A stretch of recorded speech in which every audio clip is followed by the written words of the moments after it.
नमस्कार दोस्तों, आज हम आपको ले चलते हैं चार धाम यात्रा की अद्भुत और पवित्र यात्रा पर। भारत को हमेशा सांस्कृतिक दिव्यता और आध्यात्मिक जागृति की भूमि माना जाता रहा है। लोक कथाओं से लेकर शास्त्रों तक हमारी कहानियां और इतिहास हमेशा हमारे जीवन को पवित्र मार्ग पर लाने की बात करते हैं। इस देश के लोगों ने हमेशा प्रार्थना और तीर्थ यात्रा के माध्यम से अपने आप को भगवान के करीब रखने की कोशिश की है। तो चलिए आज हम भी इस पावन यात्रा की शुरुआत करते हैं। चार धाम यात्रा मेनली अक्षय तृतीया के शुभ अवसर पे शुरू होती है और नवंबर में दिवाली के 2 दिन बाद भैया दूज पे खत्म होती है। इस यात्रा में 4 पवित्र स्थल शामिल हैं: यमुनोत्री, गंगोत्री, केदारनाथ और बद्रीनाथ। ये यात्रा नियम अनुसार क्लॉकवाइज डायरेक्शन में की जाती है, इसलिए यात्रा यमुनोत्री धाम से शुरू होती है। यमुनोत्री धाम देवी यमुना को समर्पित है और ऐसा माना जाता है कि वो सूर्य देव की पुत्री हैं और यमराज देव की बहन।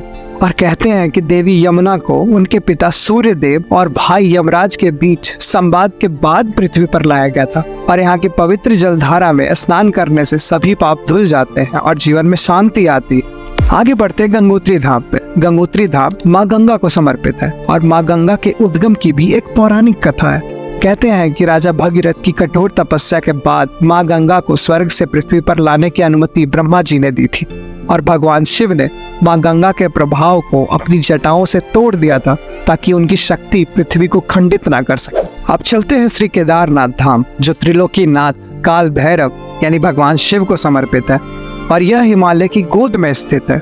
ये धाम 12 ज्योतिर्लिंगों में से भी एक है और भगवान शिव की महिमा केदारनाथ में अनंत काल से बनी हुई है। और 2013 की त्रासदी के बाद तो ये विश्वास और पक्का हो गया था जब केदारनाथ मंदिर को एक भीमशिला पर्वत ने आके बचा लिया था और उसके चारों तरफ सब कुछ तबाह हो गया था।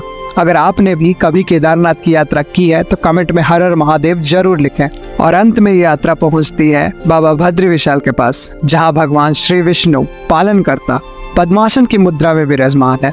और ऐसा माना जाता है कि भगवान विष्णु नर और नारायण रूप में तपस्या करने और दुनिया के कल्याण के लिए बद्रिका आश्रम में वास करते थे और इस धाम की स्थापना सतयुग काल में ही हुई थी। ऐसा माना जाता है कि ये 4 धाम की यात्रा हमारे आत्मा की शुद्धि और मोक्ष प्राप्ति के लिए की जाती है और इस यात्रा को करने के बाद हम बर्थ और रीबर्थ की साइकिल से मुक्त हो सकते हैं। 4 धाम की सारी कथाएं किसी न किसी पुराण में वर्णित है। उदाहरण के लिए गंगा के अवतरण की कथा विष्णु पुराण और शिव पुराण में मिलती है, जबकि केदारनाथ से जुड़ी कथाएं स्कंद पुराण में वर्णित है। इसी तरह बद्रीनाथ धाम की कथाएं भी इन्हीं पुराणों में वर्णित है। ये कथाएं न केवल धार्मिक महत्व रखती है बल्कि भारतीय संस्कृति और इतिहास का भी एक अनमोल हिस्सा है।